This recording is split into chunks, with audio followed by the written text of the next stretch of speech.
الحمدللہ ثم الحمدللہ، اللہ کی توفیق سے ایک مرتبہ پھر ہمارا آپ حضرات یہاں جمع ہوئے اس کا ذکر کرنے کے لیے۔ دعا اللہ تبارک و تعالی ہماری اس حاضری کو قبول فرمائے، اور اسی مہینے کی 18 تاریخ کو 18 ذوالحجہ کو حضرت عثمان غنی رضی اللہ تعالی عنہ کو بلوائیوں نے شہید کر دیا تھا۔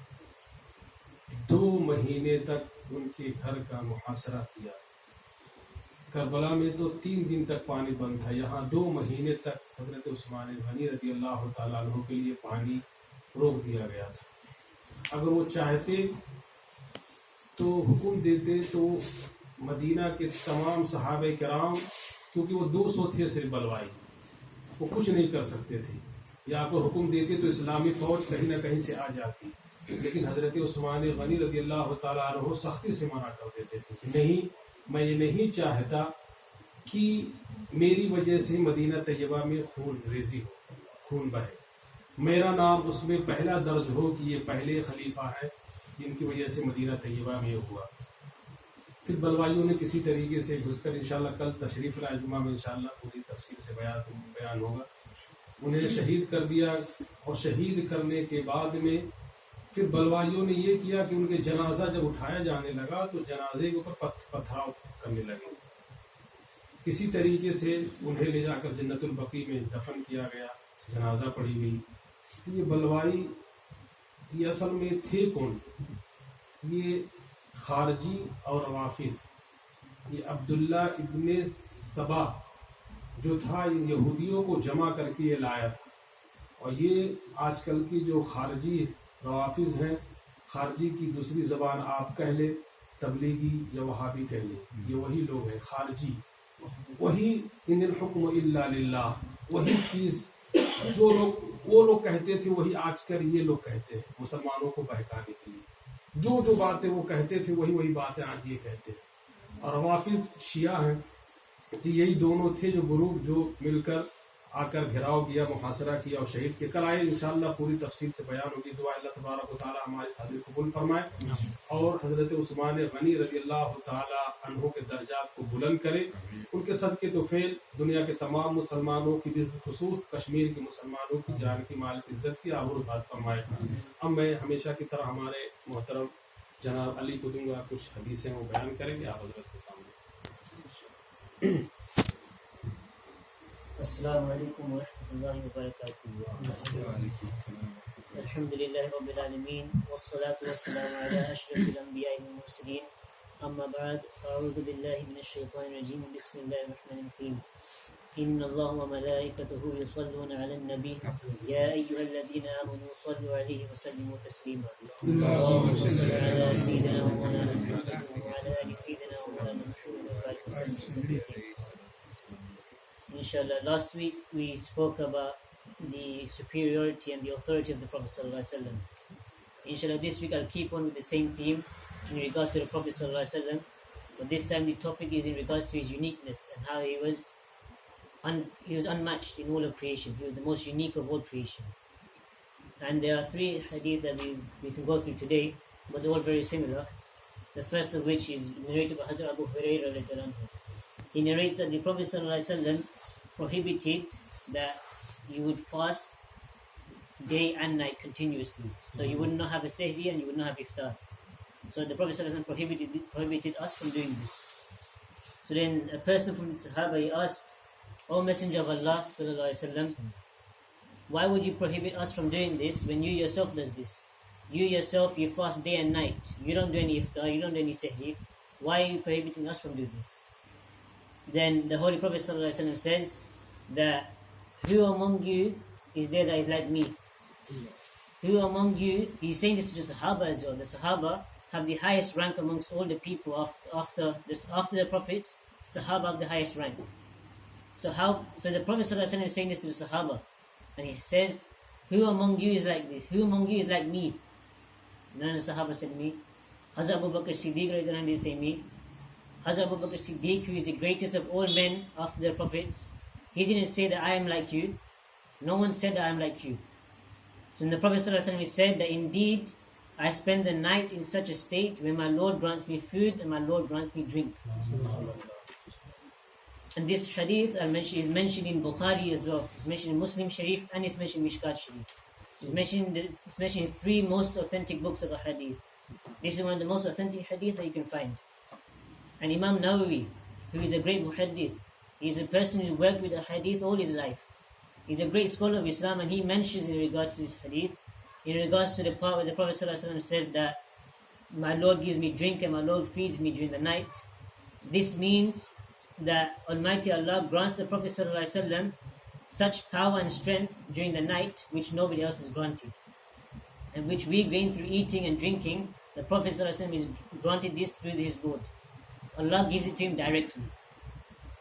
Now, the next hadith is mentioned in Muslim Sharif, and it's also very similar, but the situation is slightly different. Where the Prophet ﷺ during Ramadan, he would fast continuously, day and night. No sehri, no iftar. And once again, the companions asked him, why would you, they tried doing this in fact. The companions, they tried fasting like him. And what happened after this? After a few days of trying to fast continuously, they would faint. Sahaba would go unconscious. They would fall to the ground and they would faint. Then the Prophet ﷺ, he gave the ruling saying that it is prohibited for you to fast like this. You can't fast day and night continuously. It's not for you. The Sahaba again, they asked, how comes you have prohibited this when you do it yourself? And again the Prophet ﷺ replied that I am not like any of you. I am not like any person among you. I am a prophet. He is a prophet. A prophet is completely different to a normal human like us. And he said that I am given food and drink. And this is mentioned in Muslim Sharif. So then the Prophet ﷺ, in regards to this, we can find that the Prophet ﷺ is not like any one of us. If you and me, if we try to fast just one day and one night, by the morning we'd be knocked out. We wouldn't be able to walk because we wouldn't have the energy to do it. Sahaba, they last a few days, but us, when it comes to us, we can't even last one normal day in Ramadan. During Ramadan, we're already tired by iftar, and straight away we run for food. That's what we do. So the Prophet ﷺ, he is that kind of person who can fast continuously day and night. And I said we can't try this. We can't even attempt this. And there's a rule in Islam where we do not copy the infidels. We don't copy Christians. We don't copy Jews. It's not how we are. We Muslims, we are different, and we need to show that we are different as well. A simple example is when the azan was being legislated. The companions gathered together, and some companions would say that we should use a bell, and we should ring a bell when the time of namaz comes, and this will gather the people. But the Prophet ﷺ said that we do not imitate Jews and we don't imitate Christians. So then after this, the azan was legislated. The azan was given, and now every day 5 times we have the azan rather than a bell or anything else that imitates Christians or Jews. In a similar way, the practice of the Quraysh and the practice of the Kuffar at that time, they would call the Prophet ﷺ a man like me. You are just a man like me. The people of Nuh alayhi salam, they would say, oh Nuh, you are just a man like us. What difference is there between you and me? This is what the Kuffar would say to Nuh. And to the Prophet ﷺ, it's mentioned in the Quran that the infidels, the words of the infidels would say that you are nothing but human beings like us. This is what the infidels used to say. You won't find anywhere where Muslims would say this. So if today we find people who say that the Prophet ﷺ is like a brother, he's a brother like to us, or he's a human like us. There is no similarity between you and me, between the Prophet ﷺ and us. And we find it's the practice of the kuffar to call the Prophet ﷺ a man like us. So if the Prophet ﷺ prohibited us in imitating the Christians and Jews in regards to the azan, then how can we imitate the kuffar in regards to the personality of the Prophet ﷺ, in regards to the honor of the Prophet ﷺ, in regards to his authority? This is not allowed, this is prohibited. Because imitating the Jews and Christians is not from Islam, it's not from us Muslims, it's not expected from us. In the Quran it also mentions in several places, 3-4 places it mentions that the infidels would say that you are only a man like us. And these are the words of the infidels. Today you find Khawarij, as in Wahhabis and Deobandis today, who would say words like this, who say that you are a man like us. They compare the Prophet ﷺ to themselves. And in fact, some of their scholars would bring the Prophet ﷺ down to such a rank that it would be lower than the rank of an animal. Now how can we call such people Muslims when they believe in this, and they believe in this with strength as well? They say that this is what we believe, and this is the only thing that we believe, when they believe that the Prophet ﷺ is at a lower rank than all of us. How can a prophet which Allah sent 1400 years ago, who performed miracles as well, none of you and me can perform miracles. If we were to perform miracles, then yes, maybe you could suppose that yes, that you might be at the rank. Even the Sahaba though, they perform miracles. We find that Sayyidina Abu Bakr Siddiq during his lifetime, and during the lifetime of all the Khulafai Rashidin, and during all the other Sahaba as well, we find that they perform many miracles during their lifetime. But still, not a single one of them claimed to be like the Prophet ﷺ. And these were the greatest people amongst mankind. And he mentioned in this book that from these verses, we understand that to call any prophet human, not just the Prophet ﷺ, but any prophet human like oneself, is a manner of the infidels, is a manner of the kuffar. It's not the manner of Islam. May Allah subhanahu wa ta'ala protect us from this act, and may He allow us to learn more about Islam. وَمَا عَلَيْنَا إِلَّا الْبَلَاغُ الْمُبِينُ. Subhanallah, mashallah.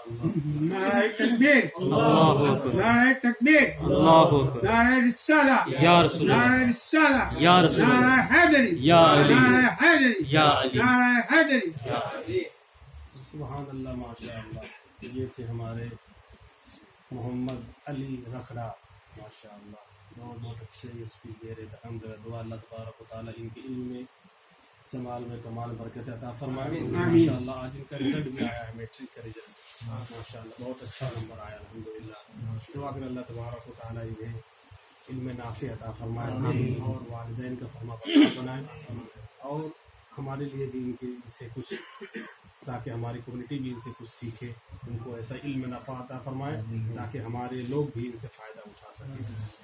سبحان اللہ ماشاءاللہ. جو کوئی بھی یہ کلیم کرے کہ رسول پاک صلی اللہ علیہ وسلم ہمارے جیسا ہے تو سمجھ جاؤ کہ وہ مومن نہیں ہے. یہ کیسے ہو سکتا ہے؟ نبی ہمارے جیسے کیسے ہو سکتے ہیں؟ وہ نبی جن کے صدقے میں پوری دنیا بنی، وہ ہمارے جیسے کیسے ہو سکتے ہیں؟ وہ نبی جب چلیں تو پوری بستی مہک جائے، صحابہ کرام کو پتہ چل جائے کہ میرے نبی اسی راستے سے گئے. ان کو تلاشنے کی ضرورت نہیں پڑتی تھی، کسی سے پوچھنے کی ضرورت نہیں پڑتی تھی. جب مدینہ گلیوں میں آتے تھے تو ارے آقا صلی اللہ علیہ وسلم اس گلی سے گئے ہیں، اسی گلی میں. کیوں کہ آقا جس گلی سے جاتے تھے وہ گلی مہکتی ہوئی چلی جاتی تھی. اور ہم اور آپ ہیں، میں بابر کہتا رہتا ہوں کہ ہم آپ ہیں، اگر ایک دن 2 دن نہ نہائے تو تیسرے دن ہمارے بچے باہر کر دیں گے. بولے گا ابو پہلے جا کے غسل کرو، اس کے بعد پھر آ کے ہمارے بغل میں بیٹھنا. بدبو آتی ہے، ہوتا ہے کہ نہیں ہوتا ہے؟ اور نبی تو نبی الحمدللہ جہاں سے نکل جائے وہ گلی مہک جائے. پانی کھارے کوئی میں پانی میں اگر لعاب دہن ڈال دے تو وہ پانی میٹھا ہو جائے. دعا اللہ تبارک و تعالی ہم تمام کو سنی صحیح العقیدہ پر عمل کرنے کے توفیق رفیق عطا فرمائے. مولا